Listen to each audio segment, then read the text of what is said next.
प्रदेश में कानून व्यवस्था को लेकर कांग्रेस लगातार सवाल कर रही है, क्या कहेंगे? देखिए, कांग्रेस के लोगों के बयान सुनने के बाद मुझे उनकी बुद्धि पर तरस आता है।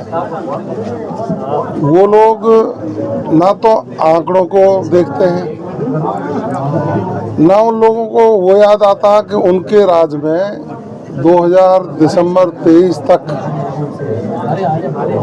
कांग्रेस का जो राज रहा उसमें राजस्थान रेपिस्तान बन गया था। भयावह स्थिति थी। रोटी मांगती हुई महिला के साथ उस समय के मुख्यमंत्री अशोक गहलोत जी की नाक के नीचे बलात्कार होते थे, गैंगवार होते थे। कांग्रेस के नेताओं का बर्दाश्त गुंडों पर रहता था। ऑनलाइन ठगी, साइबर क्राइम आसमान छू रहा था।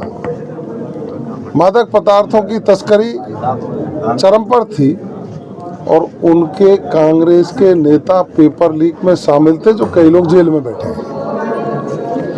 आज प्रदेश के मुख्यमंत्री आदरणीय भजनलाल शर्मा जी के नेतृत्व में अपराध का ग्राफ कम हुआ है।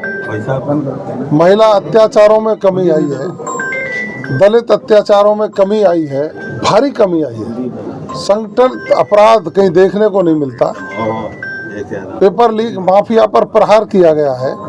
निश्चित रूप से राजस्थान शांति प्रिय प्रदेश हुआ करता था वर्षों पहले, उसकी ओर हम बढ़ने लगे हैं। सर, आप लगातार एक ही चीज कह रहे हैं कि पेपर लीक पे शिकंजा कसा है, पूर्ववर्ती सरकार के सहयोगी जेल में है। लेकिन सर, ऐसा ही भर्ती परीक्षा आज भी आरोपियों को जिले अलॉट किए जाते हैं, कोर्ट को दखल देके उनको रुकवाना पड़ता है। तो क्या सरकार एकमत नहीं है कि ऐसा ही भर्ती परीक्षा को लीक, जो पेपर लीक का मामला था, उसको रद्द ही कर दें? चूंकि मामला न्यायालय में विचाराधीन है और न्यायालय में कोई चीज विचाराधीन हो तो सरकार के स्तर पर कोई बयानबाजी हो, मैं उचित नहीं समझता। निश्चित रूप से माननीय मुख्यमंत्री जी ने SIT का गठन किया, उसकी जांच हुई, लोग गिरफ्तार हुए। उपसमिति का गठन किया, उसने अपनी रिपोर्ट दी। सरकार कोई निर्णय लेती उससे पहले मामला न्यायालय में चला गया।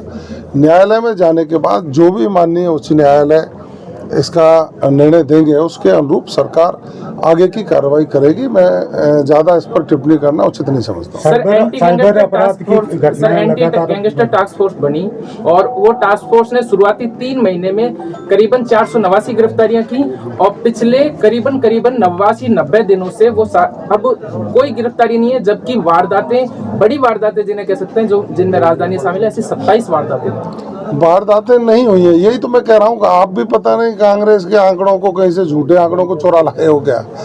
वारदातें संगठित अपराध की ना के बराबर हैं, कहीं है नहीं।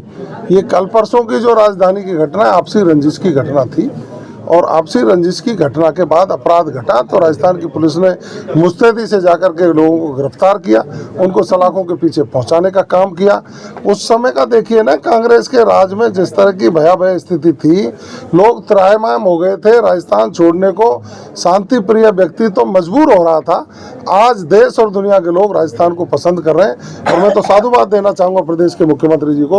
उन्होंने पुलिस का मनोबल मजबूत किया है। कांग्रेस के राज में तो तीसरे दिन पुलिस पिटती थी साहब।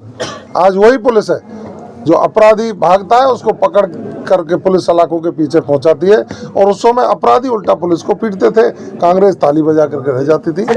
एंटी गैंगस्टर टास्क फोर्स का सवाल था कि वो निष्क्रिय क्यों नजर आ रही है इतनी, जबकि हार्डकोर अपराधी हार्डकोर अपराधियों के खिलाफ जबरदस्त कार्रवाइयाँ एंटी गैंगस्टर टास्क फोर्स कर रही है और हमारा संकल्प है कि हम अपराध मुक्त राजस्थान बनाने की ओर चल पड़े हैं, बनाएंगे। साइबर अपराध की घटनाएं ज़्यादा बढ़ रही है, उसको लेकर देखिए, मैंने अभी कहा साइबर अपराध के मामलों में हमने जैसे ही सरकार में अपनी भागीदारी सुनिश्चित की, जनता ने भारतीय जनता पार्टी को सरकार में बिठाया, उस समय साइबर अपराध राजस्थान का चरम पर था।